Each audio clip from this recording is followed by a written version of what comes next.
Hey y'all, welcome to my channel. If you are new here, my name is Samantha Leighanne and I, talk about books. Today I have a recommendations video for you. I have already done one recommendations video on historical fiction.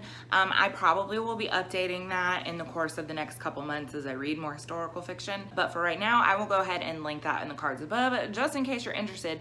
However, I would venture to say that if you're watching this particular recommendations video, you probably aren't all that interested because this is horror for beginners. Also, this is going to be a non-King horror for beginners. I am planning on doing a separate video with books that you can start with from King, but I wanted to go ahead and give some recommendations for non-horror or non-King horror books.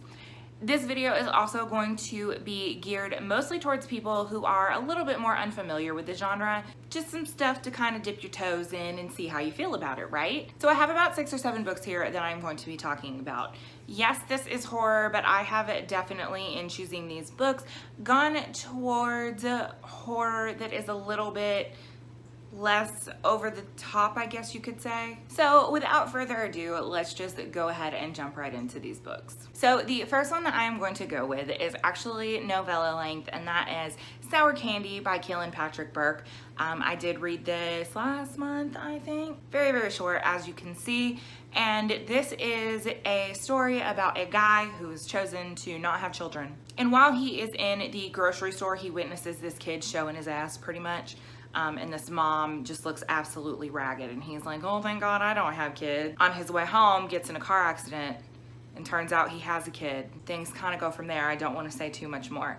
I really enjoyed this. It's very creepy. It features a creepy child. So if that's something that you seem like you'd be into, then, I would recommend picking this one up. But again, it is very short and it is creepy, but it's not like overly terrifying. So I feel like this is a good introduction to the horror genre, as well as a good introduction to Burke's writing. I haven't read anything by him yet. I have a couple more things on my shelves, but I feel like this work really did kind of demonstrate, what his writing is going to be like. So after reading this, I'm really excited to read more by him. And from what I hear, I have Ken on my shelves.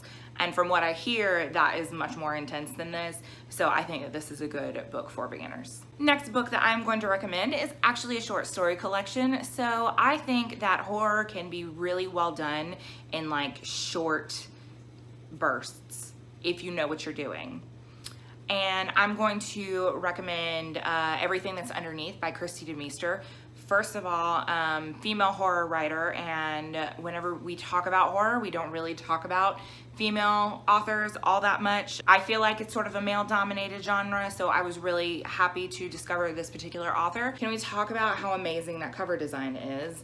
And then the back cover, how creepy is that back cover? So, and honestly, those images really give you the vibe of what this short story collection is. DeMeester is an extremely atmospheric writer, and while her prose is beautiful, it's not overly terrifying, it's really creepy. It gives you really creepy vibes. Whenever I was completing this short story collection, I had to do it in like bursts because of the way that she writes. I had to be in like a very specific mood, and I wanted to really be able to like fully immerse myself in these stories, because I think that if you don't fully immerse yourself from the beginning, you're really gonna miss it, right? Because it is short fiction. She does have a full-length novel that I haven't read yet, but I am definitely looking forward to reading. And again, if you're just now getting into the genre, I feel like this is a good place to start. Next up, we have Horror Store. This is by Grady Hendrix. First of all, can we talk about the formatting of this? If you've watched my wrap-ups before now, when the month that I read this book,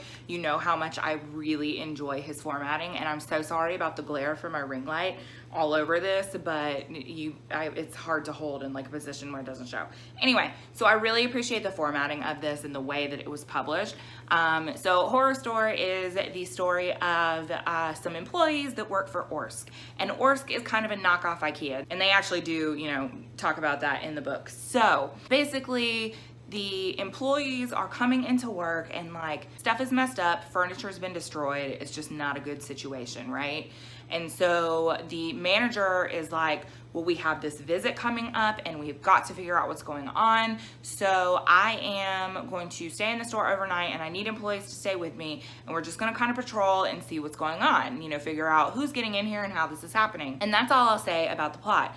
Now, I will say that this has a satirical element to it when it comes to working in a retail environment. So if that's something that you've done, I personally work retail and there were moments where I was laughing out loud just because it's like I relate to that so hard. But as far as from a horror standpoint, there are definitely some scary moments in this, but again, it's nothing over the top. As I was reading this, I didn't feel like this is a book that was going to keep me up at night, but it was a fun story. It did provide that level of creepy, that level of scary that I was looking for.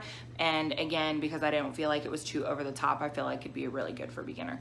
And next up on my recommendations list is going to be My Best Friend's Exorcism, also by Grady Hendrix. This book was so fun for multiple reasons. This is like an ode to 80s horror films, like cheesy 80s horror films is how I feel like it was. So this is, first of all, again, I just want to appreciate the formatting of this book. It's kind of like a yearbook in the front covers, like you can see the messages and stuff like that. So this is about a young girl. She lives in Charleston. She goes to a private school. You know, she doesn't really come from much, you know, so she has to get really good grades and becomes really good friends with one of the more affluent girls in the school. You know, all of a sudden her friend starts acting funny and she's trying to figure out what's going on. And come to find out, her friend seems like she's possessed, hence the title, My Best Friend's Exorcism. So once again, I don't feel like this is a book that was overly scary. There were some really fun moments. There were a few things that I didn't really care for about it. I think I gave it 4 stars, but overall it was really enjoyable. And again, not super scary. It was a really good balance in between like that fun aspect of it and the horror elements. So I feel like this is also a good book for beginners. Next up on the list, we have The Haunting of Hill House. This is by Shirley Jackson, and most people have heard of this one. So this is considered a classic and not just in the horror genre. A lot of people really struggle with classics. I personally really enjoyed this one, and I enjoyed this one mostly because I can see the influence that it has had on a lot of different things. As I read Salem's Lot earlier this year and really saw the influence from this, I went back and I reread it, and again, I just really enjoyed it. I've enjoyed the movie adaptations that have come out, and I believe that Netflix is actually getting ready to come out with a new adaptation for this, so I'm really excited to see what they do with it. You know, and how true they stay to the story. So this is, you know, it's your standard, not your standard. This is like the mother of a lot of haunted house stories. And I really love haunted house stories. It's one of my favorites. There are, you know, a lot of those really creepy elements. There's like kind of a mystery that's happening, but you're not really sure what's going on. But again, it's not terrifying. It's not sleep with the lights on scary. So I feel like this is a really good place to start, not just because of the level of scariness, but also because of how much influence this has had on other books in the genre. So I do recommend the audiobook. This last time that I listened to the audiobook and it was very excellently done. So I definitely recommend that. Next, we have a ghost story, and that is The Woman in Black by Susan Hill. This is a ghost story. It was also made into a movie. I think Daniel Radcliffe was in it. I don't remember if I ever saw it. If I did, I don't really remember it. But I do remember reading this, and I remember really enjoying it. Once again, not super scary, but really creepy vibes. Susan Hill does a really good job of being like really atmospheric. You know, and there are definitely some moments in this book where you feel tension and anxiety because you're not really sure what's going on. But I also don't feel like this was a sleep with the lights on, scary kind of story. I'm just gonna read the synopsis for this. Arthur Gibbs is an up-and-coming London solicitor who is sent to a place, a faraway town in the windswept salt marshes beyond Nine Lives Causeway, to attend the funeral and settle the affairs of a client, Mrs. Alice Drablow of Eel Marsh House. Mrs. Drablow's house stands at the end of the causeway, wreathed in fog and mystery, but Kipps is unaware of the tragic secrets that lie hidden behind its sheltered windows. The routine business trip he anticipated quickly takes a horrifying turn when he finds himself haunted by a series of mysterious sounds and images: a rocking chair in a deserted nursery, the eerie sound of a pony in trap, a child's scream in the fog, and most terrifying of all, a ghostly woman dressed in all black. It says that it's horrifying. It's not really that horrifying. I mean, it's a scary ghost story. This is a really good one to read for like Halloween and stuff like that, I feel like. Also a good place to start for beginners, so. And the last book that I'm going to recommend, I don't have a physical copy with me right now. I do have one, it is upstairs, but I'm far too lazy to go get it. And that is the Scary Stories to Tell in the Dark anthology. I have the 25th anniversary bind up of all 3 volumes, and let me tell y'all, okay, listen, I remember this vividly. Okay, story time real quick. There's a story in one of the volumes, I do not recall which one. I wish I could remember exactly what story it was, but my neighbor, she was like 2 years younger than me, and she had an older sister who was probably in high school whenever we were like between the ages of like 5 and 7. Well, she had a copy of this anthology, and she read it to us in a closet in the dark, okay? And I don't remember what story it was, but when it reached the climax of the story, she turned off the light because we're in a closet and she's like reading by flashlight. She turned off the light, and of course we're both like freaking out. Well, your girl couldn't sleep with the lights off for like a week after that. Yeah, that's how ridiculous that was. However, out of that really came my love for like spooky and horror, because I was afraid of like stupid stuff whenever I was a kid. For example, while most other kids would have probably been terrified of like the Child's Play movies, I saw the Child's Play movie once when my mom was doing my makeup for Halloween, and that didn't scare me. But the movie E.T., to this day, I've never seen that movie. I've never been able to watch the whole thing because I was terrified of E.T. as a child. Terrified.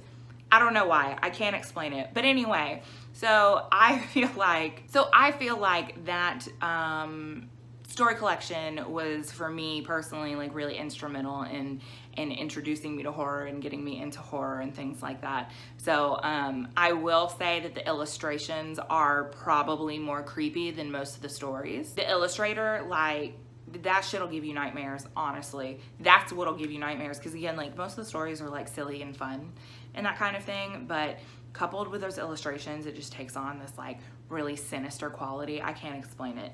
I don't know, as an adult, if I probably went through and read most of those, I probably wouldn't be super scared, but as a kid, like, it fucked me up. So, okay. So those are the books that I have read that I feel like would be really good for horror for beginners. Like I said, I will be doing a completely separate video talking about Stephen King for beginners, but I really wanted to give people some non-Stephen King recs. So that's all I have for you guys today. Comment down below and let me know if you have read any of these stories. If you are an avid horror reader and you're watching this, do you agree or disagree? Do you have any other suggestions for beginner horror readers? And what was the book that, or movie or story or whatever, that got you into horror? I'm really interested to see that. So comment down below and let me know. As always, you can also connect with me on any of my social media platforms, Twitter, Goodreads, Instagram, all of that can also be found in the down bar. As always, if you like what you see and you want to see more, make sure you click thumbs up and hit subscribe if you have not already. Thank you guys so much for watching, and I will see you all next time. Bye.